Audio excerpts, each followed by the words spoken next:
Hello. देखिए, आपका chapter है परसेंटेज प्रतिशतता। इसके बारे में बेसिक जानकारी मैंने आपको कल दे दी थी। कल आपकी सीट के सवाल संख्या 21-21 तक हो गए थे।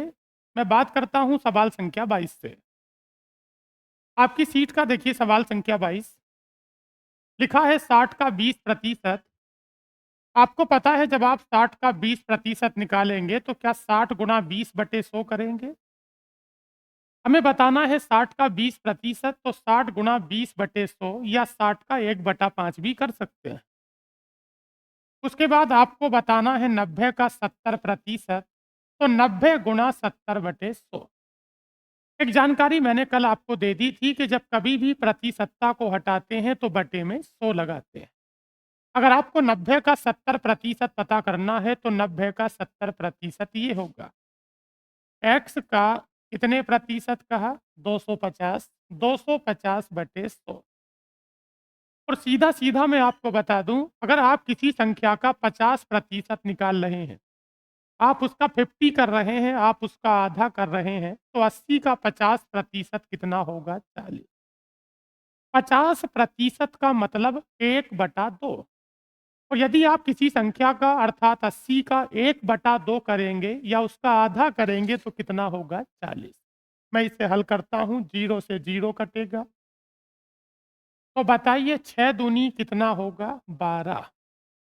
ये 6 दूनी 12 और बताइए 9 सत्ते कितना होगा? 63। आप लोग 50 से काट सकते हैं। बताओ ये 50 से कितनी बार कटेगा? 5 बार। और 50 से कितनी बार? 2 बार। ये 250/100 है। 50 से काटेंगे तो 5 बार। इस बात का मतलब है कि यहाँ पर 5x बटे कितना होगा? 2 और बराबर कितना है? 40। अब इसका पक्षांतर करेंगे तो 63 और 12 कितना होगा? 75। और 75 में से 40 गया तो मैं आपको बता देना चाहता हूं, जब आप 12 और 63 को जोड़ेंगे तो 75 होगा। इसका पक्षांतर करेंगे तो 75 में से क्या घटाएंगे? 40। अर्थात मैं इसे हल करता हूं तो ये 5x बटे कितना होगा? 2। और आपके पास 12 और 63 75। 75 में से 40 गया तो कितना बचा? ये आपके पास 35। बताओ 5 सत्ते 35। तो बताइए 7 दूनी 14।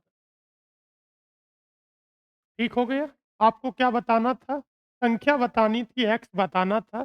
तो एक्स का मान कितना है? 14।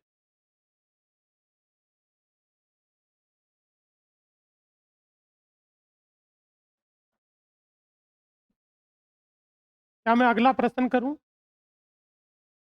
आप कुछ पूछना चाहते हैं इसके बारे में? कैलकुलेशन आप लोग अपने स्तर से बदल भी सकते हैं। देखिए अगला प्रश्न है आपका 320 का कितने प्रतिशत? आपको पता है अगर 320 का 20% आप निकालना चाहते हैं, तो ये जो प्रतिशत है, ये डबल ज़ीरो को ख़त्म कर देगा। सीधा अगर 320 का 20% निकालना चाहते हैं तो प्रतिशत का मतलब बटे में 100 करेंगे। इसका मतलब है कि वो दोनों संख्याओं में से एक-एक जीरो खत्म करेगा। तो बताओ 32 दूनी कितना है? 64। बात क्लियर हो गई? 32 दूनी 64। यहाँ चिन्ह किसका लगा है? कॉमा लगा है। सवाल ये है कि 320 का 20% कितना हो गया? 64। अब आप लोग एक काम करिए सीधा, इसने क्या कहा? 460 का कितने प्रतिशत? 40। क्या यहाँ पर मैं देखता हूँ ये प्रतिशत लगा है, क्या प्रतिशत इसे डबल ज़ीरो को ख़त्म कर देगा? तो 46 की गुणा 4 से कर दो। बताओ 46 की गुणा 4 से करेंगे तो 184। सवाल क्या है आपका? आपका सवाल है कि आपने 320 का 20% निकाला। जब 320 का 20% निकालेंगे तो कितना होगा? 64। और जब आप 460 का 40% करेंगे, थोड़ा-सा हल करेंगे, तो 46 गुणा 4 होगा और आप इसकी गुणा करेंगे तो कितना है? 184। पहले वाला मान 64 है, दूसरा वाला 184 है।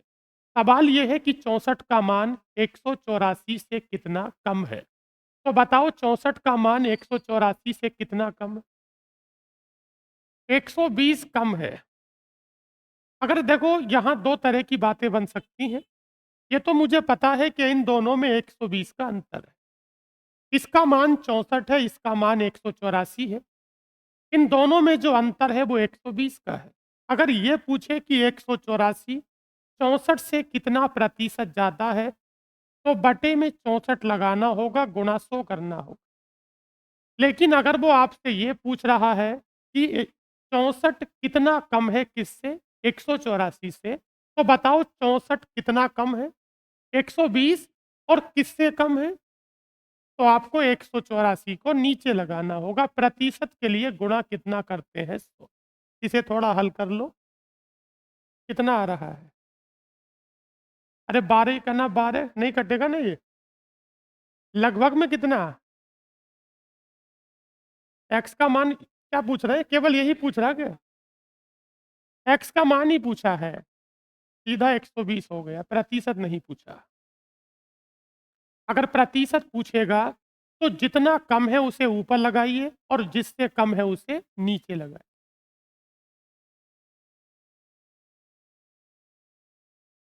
अगला प्रश्न देखिए। अच्छा बताओ 340 का कितने प्रतिशत? क्या आपको पता है कि ये प्रतिशत इन डबल जीरो को खत्म कर देगा? 340 का 20% प्रतिशत डबल जीरो को खत्म करेगा। और मैं 34 की गुणा 2 से करूंगा तो बताओ 34 दूनी 68। आपको पता है कि प्रतिशत डबल जीरो को खत्म करेगा। 48 और गुणा कितना होगा? 4। कितना होगा? 192। कहने का मतलब है जब आप 340 का 20% निकालेंगे तो वो 68 आता है। और आप लोग 480 का 40% निकालते हैं तो 192 आता है।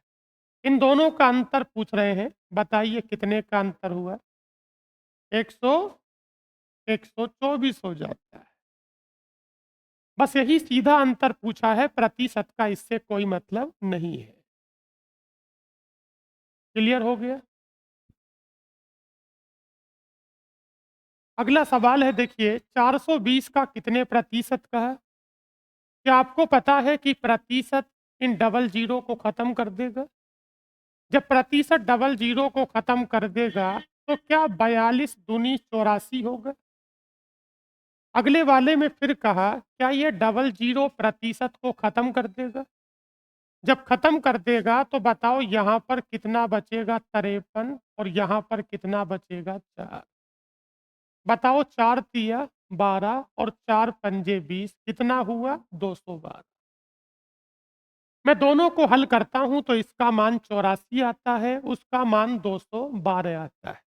क्या इस बार हमारे सवाल का उत्तर प्रतिशत में पूछा गया है? तो बताओ 84 और 212 में क्या 84 कम है? और किससे कम है? 212 से। लेकिन अगर आपको ये बताना है कि कितने प्रतिशत कम है तो पहले कम ही निकालते हैं। बताओ 84 और 212 का अंतर क्या हुआ? 128।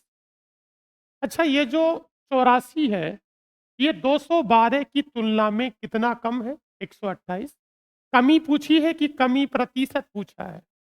एक्स प्रतिशत आपसे पूछा है तो कमी प्रतिशत पूछा है। मैं बता देना चाहता हूं ये 84 है और ये 212 है। तो बताओ 84 212 की तुलना में कितना कम है? और मैंने तुलना बोला है तो इसे कहाँ लगाते हैं? नीचे।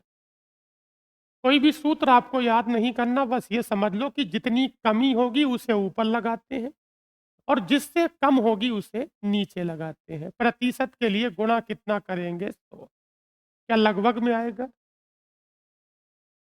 इसे थोड़ा हल करिए अपने स्तर पे। 60.37।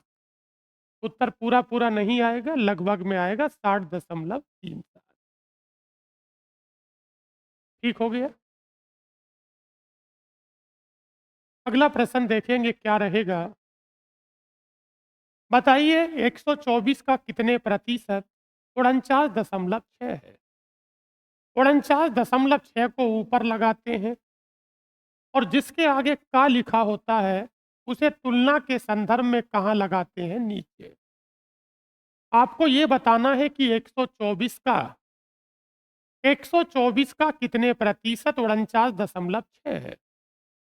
तो 49.6 को ऊपर रखेंगे और का वाले मान को, जिसके आगे का लिखा है, उसे तुलना के संदर्भ में कहाँ लगाते हैं, नीचे, और गुणा किससे करते हैं, 100। क्या आपको पता है कि ये 0 दशमलव को खत्म कर देगा? और ये 124 से पूरा पूरा कितनी बार कटेगा? 4 बार। जब ये 4 बार कटेगा तो आपका उत्तर क्या होगा? 40।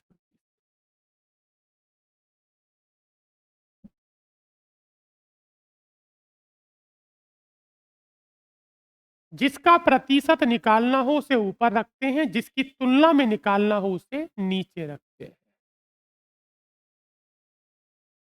अगला प्रश्न है आपका, 6 घंटे 1 दिन का। अच्छा बताओ, 6 घंटे को ऊपर रखो और बताओ कि एक दिन में कितने घंटे होते हैं? 24। हमें 6 घंटे की तुलना एक दिन के हिसाब से करनी है, तो 6 घंटे को ऊपर में रखूंगा और एक दिन में कितने घंटे होते हैं? 24। चूंकि प्रतिशत में उत्तर चाहिए तो गुणा 100 करेंगे। बताओ 6 चौक, और जब 4 से 100 को काटेंगे तो कितनी बार? 25 बार। आपके सवाल का उत्तर 25%। आप पूरे दिन के लिए 24 घंटे लगाएंगे, आपको 12 घंटे नहीं लगाने। अगला प्रश्न है आपका, 6% का कितना प्रतिशत 5% है? ये सवाल आपसे यूपीएसआई 2017 में पूछा गया है। आपको पता होना चाहिए 6% का। बताओ का किसके आगे लिखा? जब 6 के आगे लिखा तो 6% को नीचे लगाओ। का वाले मान को तुलना के संदर्भ में नीचे लगाते हैं। उसने कहा 6% का कितना प्रतिशत 5% है। अच्छा, मुझे 5% की तुलना किसके साथ करनी है? 6 के। और मेरे सवाल का उत्तर फिर से प्रतिशत में है, तो गुणा कितना करेंगे? 100। समझ में आया? मुझे 6% को नीचे रखना है और 5% को ऊपर रखना है। अगर चाहो तो एक लाइन बढ़ा सकते हो, या आपको पता है जब प्रतिशत हटाएंगे तो बटे में 100 लगाएंगे। देखिए, एक लाइन बढ़ा देता हूँ। ये 5% का मतलब 5/100, ये 6% का मतलब 6/100, और गुणा में क्या चलेगा? 100। तो क्या 100 से 100 कट जाएगा? एक लाइन यही हम शॉर्ट कर सकते थे, जब ऊपर प्रतिशत लगा और नीचे लगा तो दोनों का प्रतिशत हम काट सकते हैं। ऊपर क्या बचेगा? 5, और नीचे क्या बचेगा? 6। इसे थोड़ा हल करते हैं। बताओ 2 से कितनी बार 3 बार, और 2 से कितनी बार 50 बार? क्या ये 250/3 हुआ?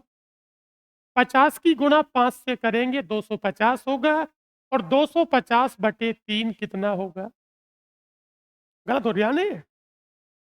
86 नहीं, क्या करो इसे, ये 83.33 होगा। समझ में आ रही कहानी? जी।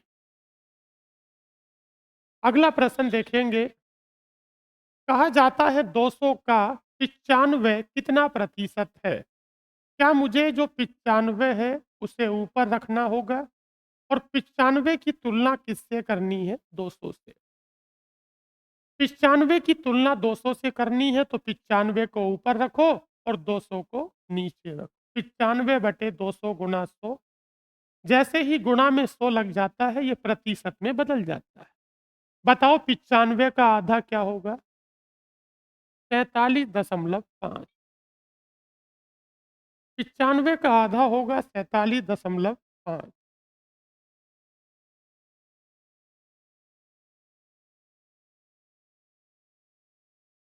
देखिए, अगला प्रश्न क्या है, 3755 का आपको जो तुलना करनी है,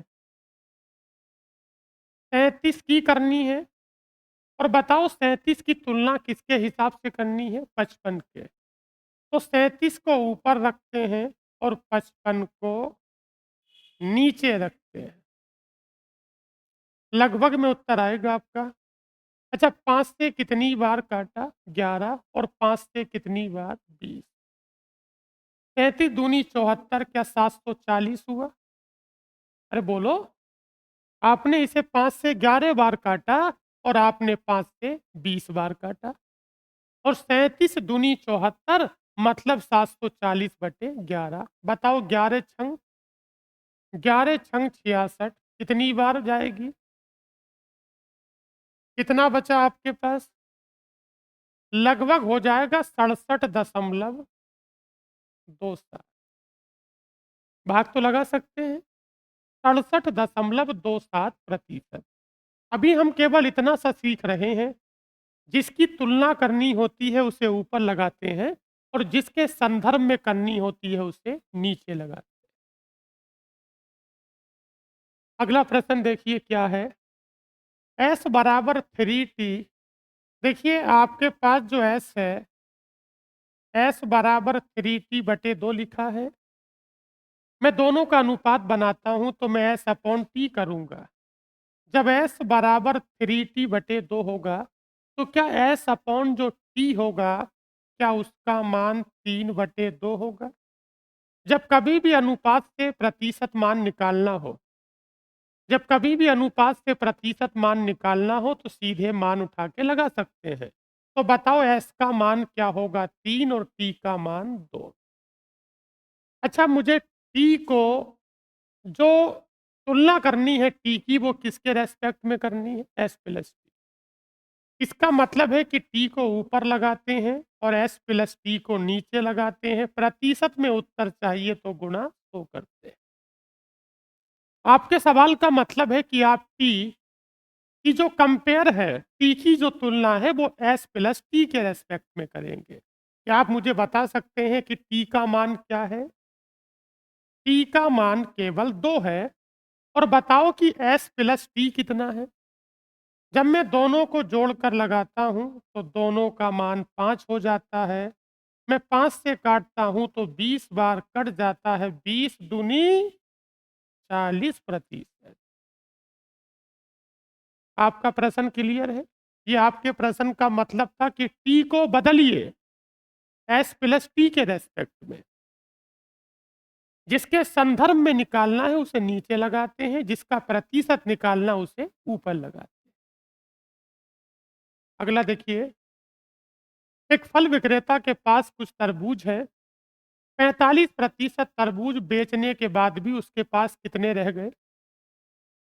495 रह गए। इस सवाल को हम 2-3 तरह से कर सकते हैं। अगर आप चाहें तो फ्रैक्शन से बना के कर सकते हैं। आपको पता है कि 45 का मतलब है 45/100। क्या 45% का मतलब 45/100 होगा? ये प्रतिशत बिल्कुल हट जाएगा, तभी तो होगा 45/100। तो क्या मैं इसे 5 से काटता हूं तो क्या ये 9/20 होगा? जब कभी भी किसी प्रतिशत मान को फ्रैक्शन में बदलते हैं तो प्रतिशत को हटाते हैं और बटे में 100 लगाते हैं। तो 45% का फ्रैक्शन 45/100 होगा। मैं इसे 5 से काटता हूं तो 5 नम 45 और 5 से 20 बार कटेगा। एक अगली बात जो आपको समझनी है, जब कभी भी किसी प्रतिशत मान का फ्रैक्शन बनाते हैं तो ऊपर वाला मान उसके लिए काम करता है जिसका आपने प्रतिशत फ्रैक्शन बनाया है।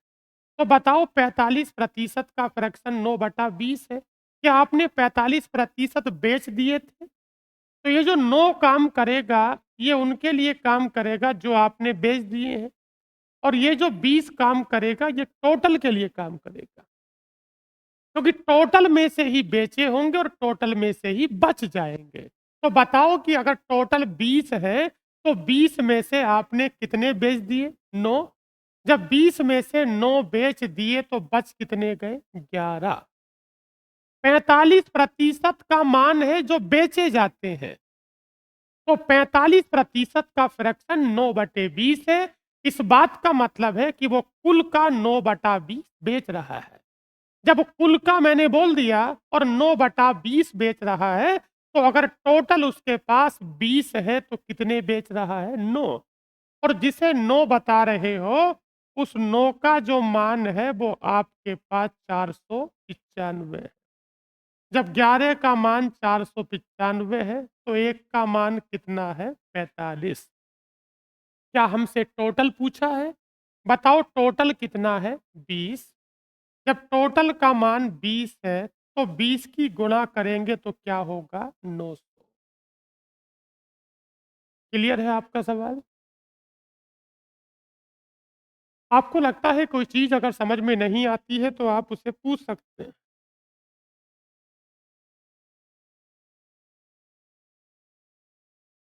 हम लोग सीधे भी सवाल को कर सकते हैं। एक बात मुझे बताइए, मैंने टोटल को यहीं टी मान लिया। जब टोटल को यहीं मैंने टी मान लिया, एक बात ज़रा मुझे ये बताओ कि जब 45% बिक जाते हैं, जब 45% बिक जाते हैं तो क्या 55% बच जाते हैं? टोटल का, इस टोटल का 45% बिक जाते हैं। जब 45% बिक जाते हैं तो कितना बच जाते हैं? 55%। और प्रतिशत को हटाएँगे तो बटे में 100 लगाएँगे। इसका मतलब टोटल का 55% उसके पास है और उसके पास वास्तव में है कितने? 495। अच्छा बताओ, क्या हम लोग अगर इसे 55 से काटेंगे तो 9 बार कट जाएगा? तो बताओ टोटल का मान कितना होगा? 900। आप ऐसे भी कर सकते हैं। 45% बिक गया तो उसके पास कितना बचा होगा? 55। और 55 का मान कितना है? 495। अगला प्रश्न, एक परीक्षा में 90% विद्यार्थी उत्तीर्ण हुए और 260 विद्यार्थी क्या हो गए? अनुत्तीर्ण हो गए। आपको पता है कि 90% का फ्रैक्शन 9/10 होगा? बोलिए। 90% का फ्रैक्शन 9/10 होगा। इसका मतलब है कि अगर टोटल 10 लोगों ने परीक्षा दी है तो कितने पास हो गए? 9। जब 10 में से 9 व्यक्ति पास हो गए तो कितने फेल हो गए? एक व्यक्ति फेल हो गया और जिसे 1 बताते हैं उसका मान क्या है? 260। समझ में आया? 90% का फ्रैक्शन 9/10। अगर टोटल 10 व्यक्ति हैं तो 10 में से 9 व्यक्ति पास हो गए। जब 10 में से 9 व्यक्ति पास हो गए तो फेल कितना हो गया? 1। और जिसे 1 बताते हैं उसका मान कितना है? 260। हमें बतानी है कुल संख्या। बताओ कुल संख्या कितनी है? 10। जब 1 का मान 260 होगा तो 10 का मान 2600 होगा। आप सवाल को सीधे प्रतिशत से भी कर सकते हैं, आप सवाल को 100 मानकर भी कर सकते हैं, फ्रैक्शन बनाकर भी कर सकते हैं। क्या सवाल क्लियर है आपका? अगला प्रश्न है कि एक कक्षा में यदि विद्यार्थियों में 60% लड़के हैं, ये छूटा हुआ है, यहाँ लिख लो 60% लड़के हैं। इससे आगे की सीट का जो प्रिंट आउट है आपको बाहर से खरीदना होगा, उसकी जानकारी मैंने टेलीग्राम पे दे दी है। तो बताओ 60% क्या है? लड़के हैं। अच्छा बताओ 60% का जो फ्रैक्शन है, क्या 60% का फ्रैक्शन 3/5 है? 60% लड़के हैं, इसका मतलब लड़कों की संख्या 3/5 है। इस बात का मतलब है कि अगर टोटल की संख्या कितनी है? अगर टोटल की संख्या 5 है, तो बताओ 5 में से कितने लड़के हैं? 3। 60% का फ्रैक्शन है 3/5। इसका मतलब टोटल अगर 5 है तो 5 में से 3 लड़के हैं। जब 5 में से 3 लड़के हैं तो बताओ लड़की कितनी है? 2। और जिन लड़कियों की संख्या को 2 बता रहे हो उस 2 का मान क्या है? 36। जब 2 का मान 36 तो 1 का मान 18। क्या मुझे कुल संख्या बतानी है या लड़कों की संख्या बतानी? अगर ये टोटल पूछेगा तो मैं 5 से गुणा करूँगा, लेकिन ये टोटल नहीं पूछ रहा है, किसकी संख्या पूछ रहा है? लड़कों की संख्या पूछ रहा है। अच्छा बताओ कि लड़कों की संख्या तो 3 के लिए काम करेगी। 1 यूनिट का मान, 1% का मान या 1 वस्तु का मान 18 है। हमें किसका बताना है? 3 का। जब 3 का बताना है तो बताओ 18 तिया 54। समझ में आ रहा है? 18 तिया 54। अभी तक जो प्रश्न चल रहे थे, ये बेसिक प्रश्न चल रहे थे। अब यहाँ से आगे जो भी प्रश्न होंगे, हेडिंग वाइज होंगे, टॉपिक वाइज होंगे। मीता की आय सीता की आय से कितनी अधिक है? 12.5%। हम समझेंगे किसी भी चीज को अधिक या कम कैसे किया जाता है। आपको पता है 12.5 का फ्रैक्शन 1/8। 12.5% का जो फ्रैक्शन है वो 1/8 होता है। अगर इसने ज्यादा कहा है, हम समझेंगे इस सवाल में एक चीज और, कि किसी भी चीज को फ्रैक्शन में बदल के वृद्धि कैसे करते हैं। मैं बता देना चाहता हूं, ये 12.5% है और 12.5% का फ्रैक्शन कितना है? 1/8 हो गया। अच्छा बताओ, मीता की आय सीता की आय से कितनी ज्यादा है? देखो, ये मान होगा सीता का और ये मान किसका है? मीता का। मीता का मान सीता से ज्यादा है। किससे ज्यादा है? यदि आपने 12.5% को फ्रैक्शन में बदला है, तो इसका मतलब है कि इसका मान 8 है, तो इसका मान 9 है। 8 और 1 9। जिसका मान ज्यादा है उतना ही ज्यादा कर दो जितना फ्रैक्शन का ऊपरी हिस्सा होता है। अगर 12.5% ज्यादा है, तो 12.5% का फ्रैक्शन मैंने कल क्या बताया? 1/8। कोई भी फॉर्मूला हम बिल्कुल याद नहीं करेंगे। 12.5% का फ्रैक्शन 1/8 है। इसका मतलब इसका मान 8 है, तो इसका मान 9 है। बात यहाँ तक क्लियर हो? अब इसने पूछा है कि सीता की आय मीता की आय से कितने प्रतिशत कम है। अच्छा बताओ, क्या मीता सीता से ज्यादा है? इसका मतलब सीता मीता से कम है। और बताओ कितनी कम है? एक कम है। और कम है किससे? आपको पता है किसी चीज का मान 8 है और किसी चीज का मान 9 है। तो बताओ कि 8 कम है कितना? एक। किससे कम है? जितना कम होगा उसे ऊपर लगाते हैं, जिससे कम होगा उसे नीचे लगाए। 1/9 गुणा 100। गलत दिया ना इसमें? 100/9 का मतलब 11 सही 1/। विकल्प को ही भी सही कर लेंगे, ठीक है। क्या आपको यह सब समझ में आ रहा है? अगर ये 8 से 9 हुआ है, तो इसका मतलब ये 9 से 8 होगा। और अगर ये 9 से 8 होगा तो कितना कम होगा? 1। और किससे कम होगा? 9 से। क्या आपको कोई बात फिर से पूछनी है? अगला सवाल है कि ए की आय बी की आय से कितनी अधिक है? देखिए, मैं आपको बता देना चाहता हूं कि अगर मैं 40% की बात करता हूं, तो क्या 40% का फ्रैक्शन 2/5 होता है? 40% का फ्रैक्शन है 2/5। बताओ ए का मान किससे ज्यादा है?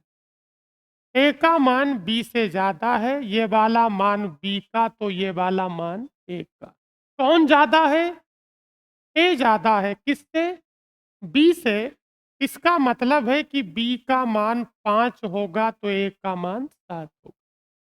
प्रश्न में साफ कहा है कि ए का मान बी के मान से 40% ज्यादा है। अगर 40% ज्यादा है, तो 40% का फ्रैक्शन कितना होता है? 2/5। इसका मतलब है कि अगर ये 5 है, तो ये 2 ज्यादा कितना होगा? 7। अब इसने क्या कहा? बी का मान कम है और ए का मान ज्यादा है।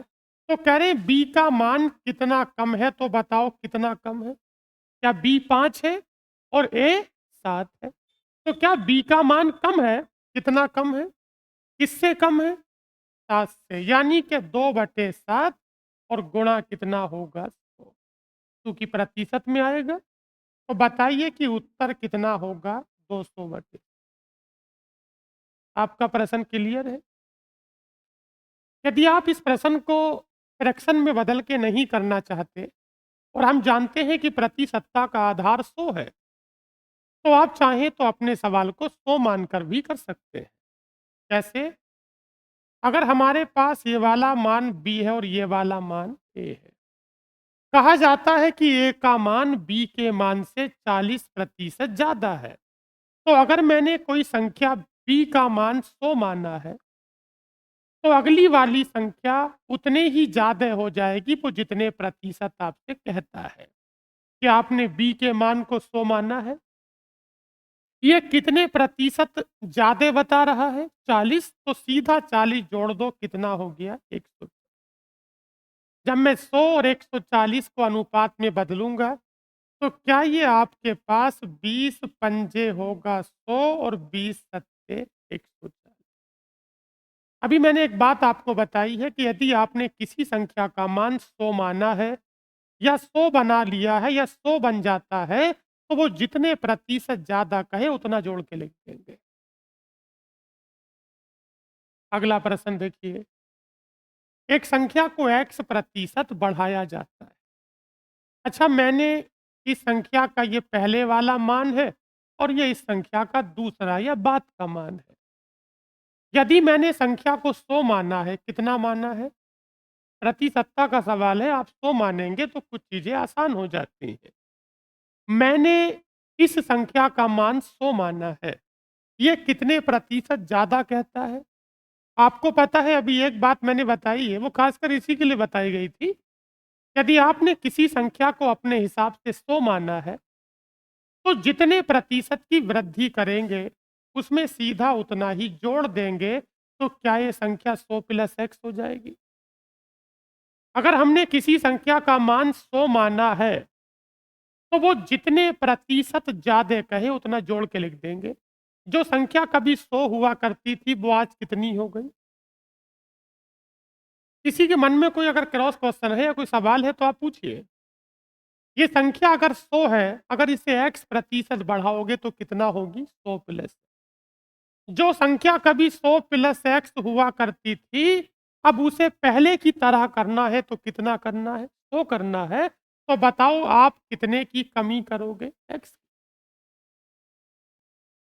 जब हमने संख्या को 100 से 100 प्लस x करा तो x की वृद्धि करी। जब मैं 100 प्लस x को 100 करूंगा, तो वास्तविक मान में कितने की कमी करूंगा? x की। उसने प्रतिशत में पूछा है, तो बताओ कमी कितने की करोगे? x की। और करोगे किस में? 100 प्लस x में। जिसमें करोगे उसे नीचे लगाओगे। क्या सवाल का उत्तर प्रतिशत में है? प्रतिशत के लिए गुणा 100 लगा देंगे और प्रतिशत का सिंबल लगा देंगे। जब इसे हल करेंगे तो क्या ये आपके पास 100x होगा और बटे में आपके पास 100 प्लस x होगा। क्या ये सही जवाब है? समझ में आया? जी।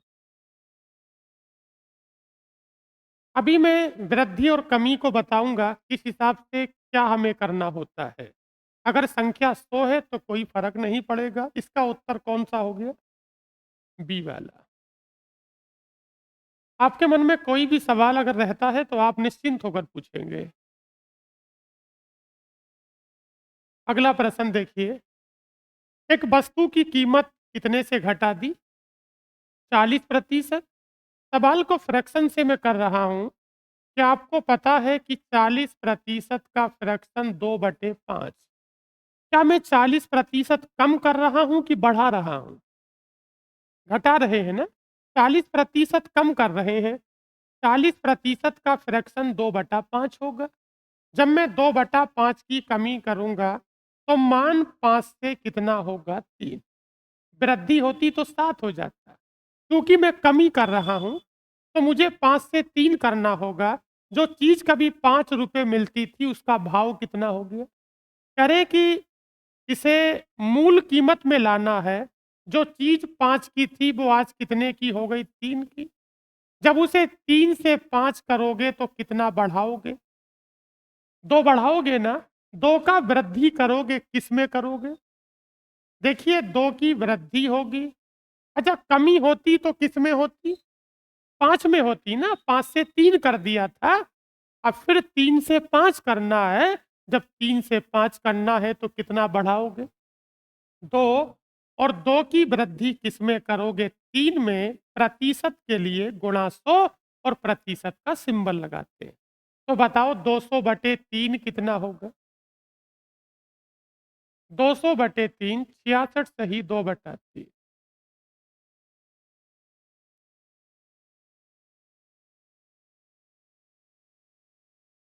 अगला प्रश्न देखेंगे साहब, राम का वेतन भीम के वेतन से कितना कम है? देखिए 10% का फ्रैक्शन 1/10 कमी के लिए माइनस। राम का वेतन भीम के वेतन से कम है, मतलब अगर मैं भीम की बात करता हूं और राम की बात करता हूं तो भीम का अगर 10 है तो राम का 9 है। यही सवाल है आपका। राम का वेतन भीम के वेतन से कम है। राम का वेतन भीम के वेतन से 10% कम है। 10% का फ्रैक्शन 1/10 होगा। 1/10 की कमी करते हैं किसी चीज में तो 10 से कितना होगा? 9। अब क्या कहा जाता है कि भीम का वेतन, राम और रामू एक ही बात है, ठीक है। कहा जाता है तो भीम का वेतन रामू के वेतन से कितना ज्यादा है? तो बताओ कितना ज्यादा है? एक ज्यादा है किससे? एक ज्यादा है 9 से, तो 1/9 गुणा कितना होगा? 100। क्या ये 100/9 हो जाता है? 11.11। दशमलव से बाद की संख्याएं पूर्ण नहीं होती तो उन्हें अलग अलग करके बोला जाता है। 11.11 नहीं बोलेंगे, 11.11 बोलेंगे। क्या आप मेरी बात को समझे? जब कभी भी आप किसी खास विषय से संबंधित कोई इंटरव्यू देते हैं तो आपके हर शब्द पे ध्यान दिया जाता है कि आप क्या बोल रहे हैं।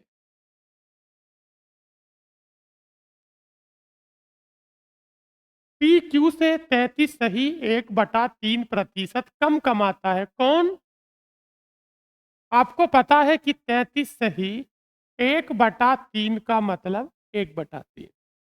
अगर मैं 33 सही 1/3% को फ्रैक्शन में बदलूंगा,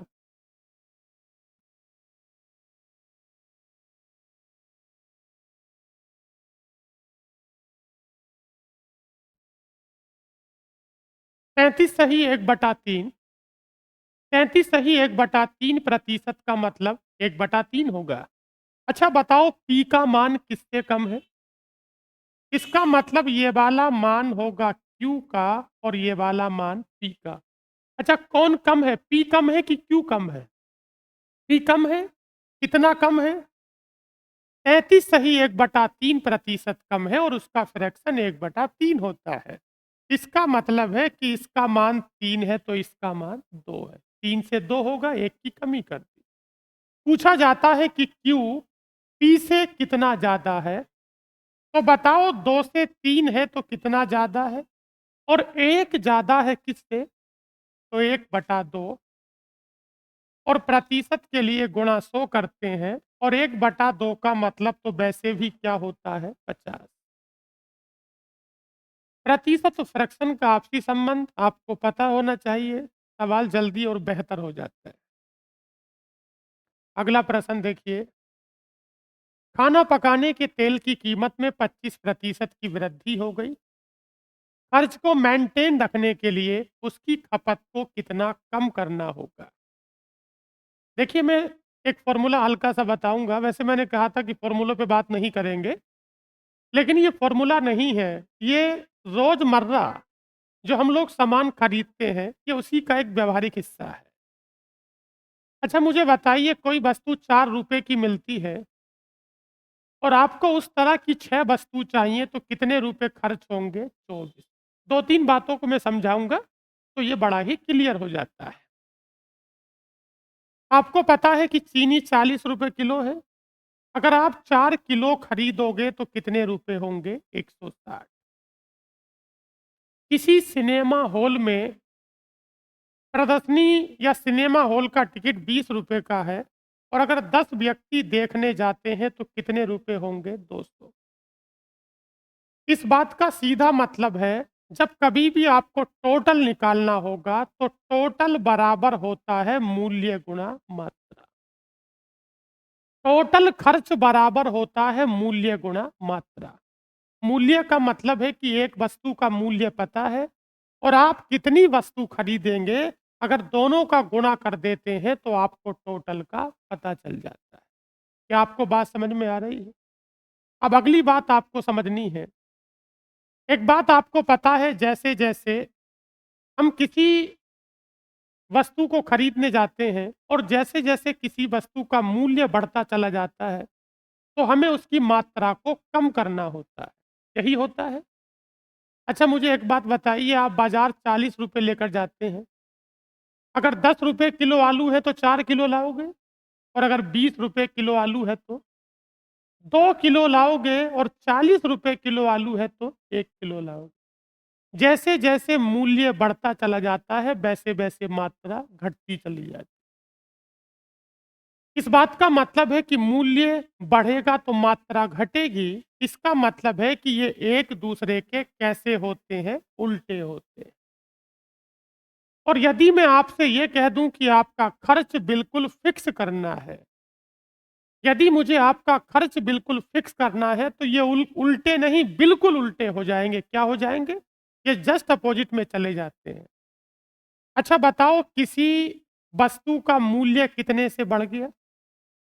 आपको पता है कि 25% का फ्रैक्शन 1/4, 25% का फ्रैक्शन 1/4 होगा, तो बताओ वस्तु का मूल्य 4 से कितना होगा? 5।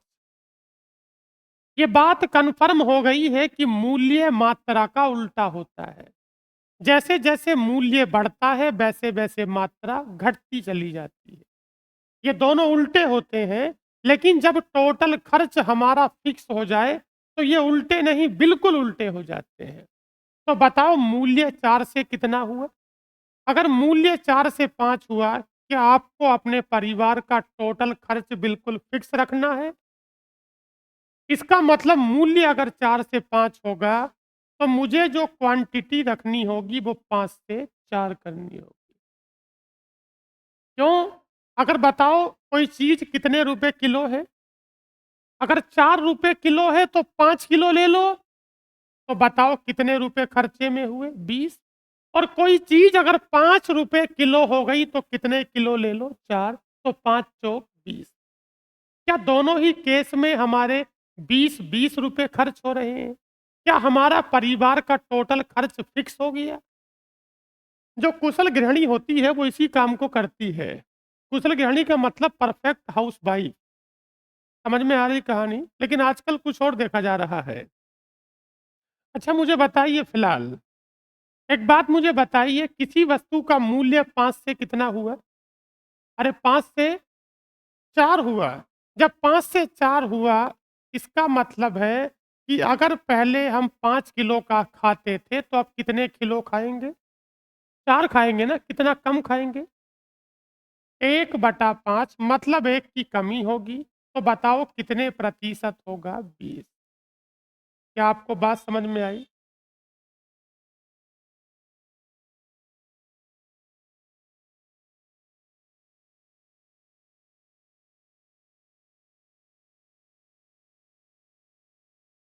अगला प्रश्न देखेंगे। अच्छा बताओ चावल का मूल्य ₹25 प्रति किलोग्राम से बढ़कर कितना हो गया? मैं मूल्य की बात करता हूँ, मैं रेट की बात करता हूँ। बताओ जो चावल का मूल्य है, वो ₹25 किलो से बढ़कर कितना हुआ? 30। जो चावल का रेट है, जो चावल का मूल्य है, जो कभी ₹25 किलो होता था, वो आज 30 हो गया। मैं दोनों का अनुपात बनाता हूँ, तो बताओ 5 पंजे कितना होगा? 25 और 5 छंग 30। क्या मैंने 25 और 30 को अनुपात में बदल लिया? तो बताओ कि मेरा जो मूल्य है वो 5 से कितना हुआ? 6। अगर मूल्य 5 से 6 हुआ है, अगर मूल्य 5 से 6 हुआ है, सवाल में क्या कहा है? क्या उसे अपना खर्च समान रखना है? जब मूल्य 5 से 6 होगा, तो हमें जो मात्रा करनी होगी वो 6 से 5 करनी होगी। क्या ये बात आपको समझ में आ रही है? कुछ भी आपको रटना नहीं है, सब कुछ समझना है। अगर रेट 5 से 6 होगा तो उसकी जो क्वांटिटी होगी, जो खपत होगी, जो मात्रा होगी वो 6 से 5 होगी और 6 से 5 होगी तो कितना कम करोगे? और 1/6 प्रतिशत के लिए गुणा ये करेंगे तो बताओ कितना होगा? 16.6।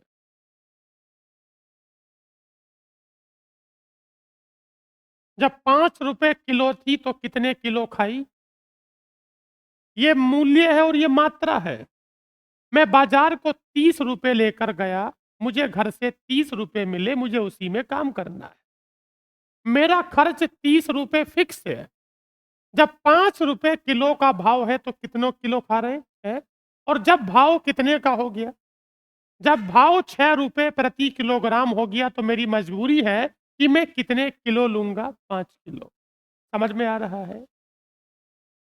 एक और देखिए, यदि प्याज का मूल्य 24 से कितना हो गया? 36 हो गया। अच्छा बताओ कि इसका जो मूल्य है, वो 24 से कितना हो गया? 36। अगर मैं रेट की बात करता हूँ, तो रेट जो कभी 24 हुआ करता था, वो 36 हो गया। किसी वस्तु का रेट 24 से 36 हो गया। बताओ 12 दूनी 24 और 12 तिया 36। क्या रेट 2 से 3 हो गया? क्या मुझे खर्च समान रखना है? अरे बोलो, क्या मुझे इसका बीए समान रखना है? अगर बीए मुझे समान रखना है तो क्या मुझे इसकी क्वांटिटी को 3 से 2 करना होगा? जब 3 से 2 करोगे तो कितने की कमी करोगे? और 1 की कमी होगी किसमें? 1 की जो कमी होगी वो 3 में होगी। प्रतिशत के लिए गुणा 100 करते हैं तो उत्तर कौन-सा होगा? B1। क्या आपको बात समझ में आ रही है? अंतरात्मा कहती है कि टाइम हो गया। ठीक है, बाकी बातें कल करेंगे। आज के लिए इतना ही रखते हैं। धन्यवाद।